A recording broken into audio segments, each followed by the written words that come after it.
ناظرین، ابابیل سے انسان کو سیکھنا چاہیے۔ یہ ابابیل ایک ایسا خوبصورت پرندہ ہے جس کا ذکر اللہ سبحانہ و تعالی نے قرآن مجید برہان رشید کے اندر فرمایا ہے۔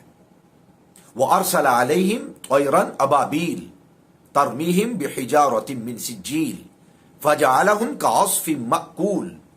ابرہا، حبشہ کی طرف سے مقرر ایک گورنر، جو کعبۃ اللہ کو، بیت اللہ شریف کو مسمار کرنا چاہتا تھا، اس ارادہ سے اپنی فوج، اپنے لشکر کو لے کر اور ایک عظیم سپاہ کو لے کر بیت اللہ شریف کو مسمار کرنے کے ارادے سے جب وہ پہنچا، المختصر خالق کائنات نے بیت اللہ شریف کی حفاظت کے لیے ابابیل کو بھیجا، اور ابابیل کے منہ کے اندر پتھر تھے جن پر ان ظالموں کے نام لکھے ہوئے تھے۔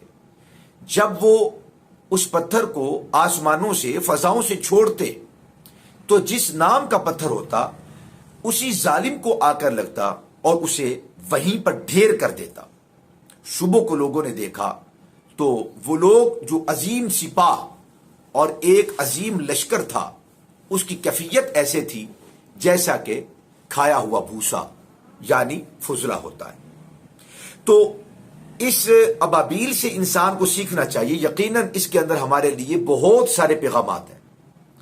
ابابیل کے معنی ہوتے ہیں متفرق ٹولیوں کا اجتماعی طور پر اڑان بھرنا۔ ابابیل ایسے پرندوں کو کہا جاتا ہے جو ٹولیاں تو مختلف ہوتی ہیں، مگر جب وہ اڑان بھرتے ہیں تو اجتماعی طور پہ اڑان بھرتے ہیں۔ ایسے ٹولیوں کو، ایسے پرندوں کو ابابیل کہا جاتا ہے۔ بعد میں ایک مخصوص پرندے کا نام یہ پڑ گیا۔ تو ابابیل سے سیکھنے کے لیے سب سے پہلی بات اجتماعیت ہے، افتراق میں، انشقاق میں اور جدائی کے اندر۔ جب انسان آپس میں بٹ جاتے ہیں، اجتماعیت قائم نہیں رہتی تو گلشن برباد ہو جاتا ہے۔ آج بھی کثیر تعداد میں، اکثر کہیں تو شاید یہ بات غلط نہیں ہے، ہم افتراق کا اور انشقاق کا ہم شکار ہو چکے ہیں۔ علیحدہ علیحدہ ٹولیاں، ہر سوچ والے کی ایک اپنی جماعت، ہر آدمی کی اپنی سپاہ، ہر کوئی اپنا لشکر لیے پھرتا ہے، جس کی وجہ سے آپس میں ہی ایک دوسرے کے گریبان کو چاک کر رہے ہیں۔ یہ نقصان ہو رہا ہے۔ آج ہمیں وحدت کی ضرورت ہے، آج ہمیں یگانگت کی ضرورت ہے، آج ہمیں اتحاد کی ضرورت ہے، آج ہمیں اتفاق کی ضرورت ہے، اور ہمیں وہ اتفاق اور وہ اجتماعیت ابابیل سے سیکھنی چاہیے۔ اور کہا جاتا ہے کہ یہ ابابیل اپنا گھر بڑی محنت کے ساتھ اپنے تھوک اور مٹی کے ذریعے سے بناتے ہیں۔ یہ دوسروں کی مدد نہیں لیتے، اپنی مدد خود کرتے ہیں، اور اپنی مدد آپ کے تحت اپنا گھر اور اپنا گھونسلہ تیار کرتے ہیں۔ ہمیں بھی چاہیے کہ ہم اوروں سے اپنی توقعات کو ختم کر دیں، خود محنت کریں، جہد مسلسل کریں اور محنت شاقہ کے ذریعے سے آگے بڑھیں۔ کیونکہ جو لوگ محنت نہیں کرتے، جو لوگ ہاتھ میں ہاتھ دھرے بیٹھے رہتے ہیں، اور جو لوگ غفلت کا شکار رہتے ہیں، وہ کوئی بڑا کام نہیں کر پاتے۔ یقیناً جن کا پسینہ بہتا ہے تو پھر اللہ کی رحمتیں ان کی طرف دوڑتی ہوئی چلی آتی ہیں۔ ابابیل ہمیں یہ سکھاتے ہیں، یہ خوبصورت پرندہ گویا کہ ہماری تربیت کرتا ہے۔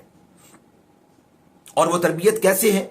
وہ تربیت اس اعتبار سے کہ ہم اپنی اولاد کی خود فکر کریں، خود ان کی تربیت کریں، دوسروں کے رحم و کرم پر ہی نہ چھوڑ دیں کہ جو کچھ سیکھنا ہے وہ مکتب سے سیکھے، لیکچرار کو سنے اور لیکچر سن کر کچھ سیکھے، اوروں سے فقط سیکھے نہیں۔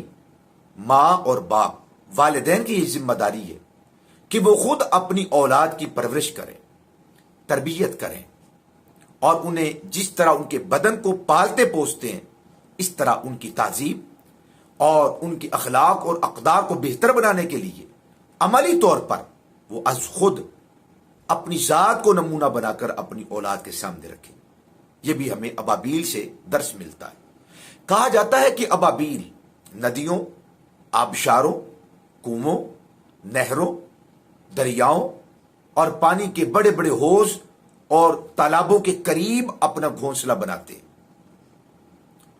اس کی وجہ یہ علماء حیوانات بتلاتے ہیں، ماہرین حیوانات کے ماہرین یہ بتلاتے ہیں، اس کی وجہ یہ ہے کہ وہ اپنے بچے کی تربیت کرتے ہیں۔ گویا کہ پہلے دن سے ہی جتنا اللہ نے ان کو شعور دیا ہے، وہ شعور اپنی اولاد، اپنے بچوں میں ڈیولپ کرتے ہیں، اور وہ سکھلاتے ہیں کہ اگر تم نے ایسی کچی اڑان بھری تو پھر تم اس تالاب میں، آبشار میں، ندی نالے میں، دریا یا کسی نہر کے اندر ڈوب کر ایک اذیت ناک موت کا شکار ہو جاؤ گے۔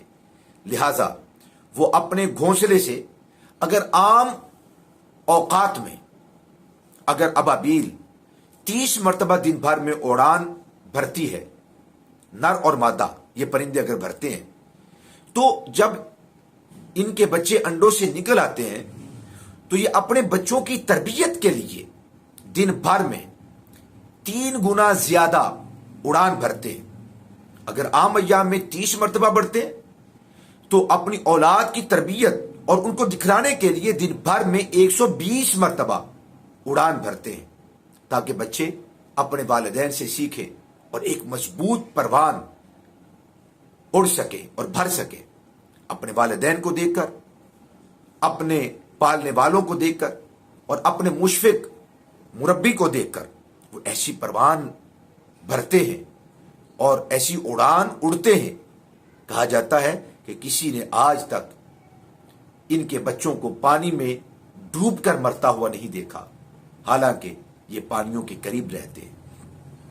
جو والدین اپنے بچوں کی از خود تربیت کرتے ہیں، وہ سڑک چھاپ نہیں بنتے، وہ لوگوں کے اندر اور معاشرے کے اندر کوئی منفی کردار نہیں ہوتا، وہ ایک عظیم کردار کے ساتھ ایک عظیم انسان بن کر ابھرتے ہیں۔ آئیے ہم اپنی اولاد پر محنت کریں، غور و فکر کریں، کیونکہ اولاد کی تربیت میں مشغول ہونا یہ سب سے بہترین مشغولیت اور سب سے بہترین مصروفیت ہے۔ اللہ تعالی ہمیں بھی توفیق عطا فرمائے۔